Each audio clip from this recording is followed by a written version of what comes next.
Hello everyone, welcome to the HardReset channel, and today I'll show you how to enable or disable touch shutter mode on the Canon EOS R50 camera.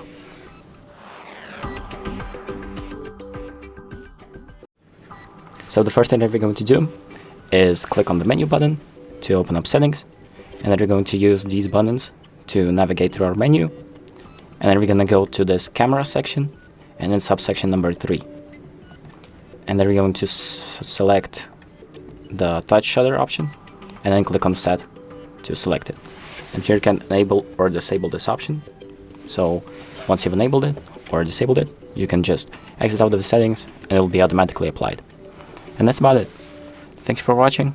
I hope this video helps, and make sure to like and subscribe.